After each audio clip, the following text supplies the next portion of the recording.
कौन बनेगा मुख्यमंत्री? कारवां पहुंच गया है फरीदाबाद। जोरदार तालियां फरीदाबाद के लोगों के लिए। तैयार हैं फरीदाबाद के लोग यहां पर अपने सवालों के साथ। फरीदाबाद राजधानी दिल्ली से ज्यादा फासला है नहीं, फैक्ट्रियों के लिए जाना जाता है। 6 विधानसभा सीटें आती हैं और जैसे कि मैंने आपको बताया, जनता तैयार है अपने मुद्दे और सवालों के साथ। मंच पर नेता मौजूद है, उनसे आपका परिचय बाद में करवाऊंगी। पहले ये जान लीजिए आप, आज जिस मुद्दे से चर्चा की शुरुआत होगी वो बीजेपी सांसद कंगना रनौत का 3 कृषि कानूनों को दिया गया आज का बयान, जिस पर शुरू हो गया है सियासी घमासान।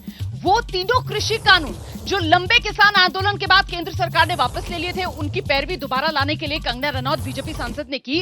हालांकि अपने बयान को उन्होंने निजी बताया, बीजेपी ने उनके बयान से किनारा भी कर लिया, लेकिन कांग्रेस ने मुद्दा लपक लिया है। विपक्ष बीजेपी की घेराबंदी कर रहा है और ऐसे में कंगना के बोल हरियाणा विधानसभा चुनाव में क्या बीजेपी के लिए साबित होंगे सेल्फ गोल? इसी मुद्दे पर करेंगे आज आर पार। पहले देखिए जरा किस तरीके से सियासी वार पलटवार हो रहा है इस मुद्दे पर।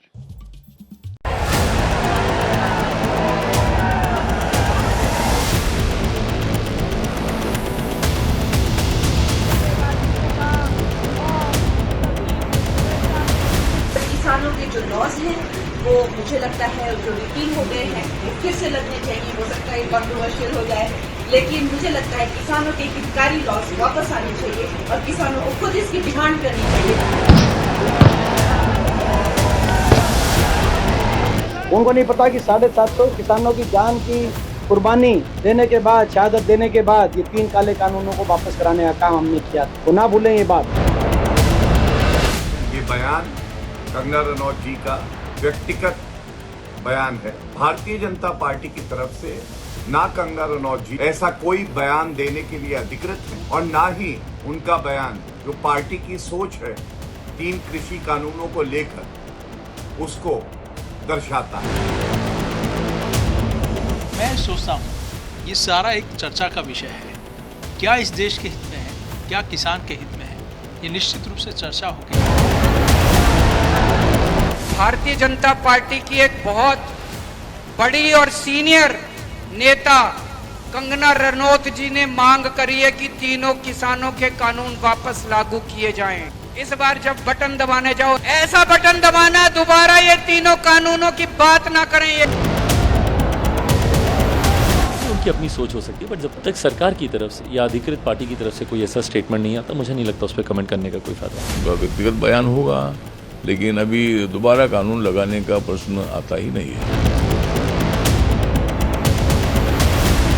मुझे ये बात भी ध्यान रखनी होगी कि मैं अब एक कलाकार नहीं, भारतीय जनता पार्टी की कार्यकर्ता हूँ और मेरे ओपिनियंस अपने नहीं होने चाहिए, वो पार्टी का स्टैंड होना चाहिए। तो अगर मैंने अपने शब्दों से और अपनी सोच से किसी को डिसअपॉइंट किया है, मुझे खेद रहेगा।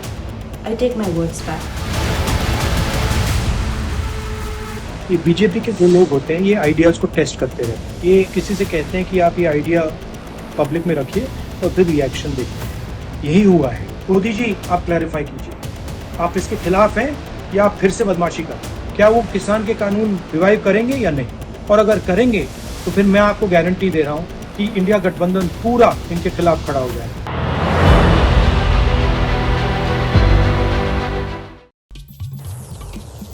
जल्दी से आपका परिचय कराती हूँ। मंच पर यहाँ पर जो मेहमान हमारे साथ मौजूद है, कांग्रेस की तरफ से उम्मीदवार हैं तिगांव विधानसभा सीट से रोहित नागर। जोरदार तालियां रोहित नागर के लिए। प्रदीप चौधरी को आप देख रहे हैं, नेता जेजेपी हमारे साथ इस समय मौजूद है मंच पर। साथ ही सुरेंद्र वशिष्ठ आईएनएलडी के उम्मीदवार पृथला सीट से, जहां से पिछली बार निर्दलीय उम्मीदवार जीता था। और साथ ही नरेश शर्मा आम आदमी पार्टी के प्रवक्ता यहाँ पर हमारे साथ मौजूद है। कुछ ही देर में बीजेपी की तरफ से प्रवक्ता भी यहाँ मंच पर मौजूद होंगे। हमारे साथ प्रदीप भंडारी जुड़ने वाले हैं, लेकिन उससे पहले मैं आपको सीधे लेकर चलती हूँ। तो राष्ट्रीय प्रवक्ता इस समय जो हमारे साथ जुड़ रहे हैं, सुरेंद्र राजपूत कांग्रेस के प्रवक्ता, और साथ ही हमारे साथ सिद्धार्थ यादव बीजेपी के प्रवक्ता इस समय मौजूद हैं। उन्हीं के पास आपको लेकर चलेंगे।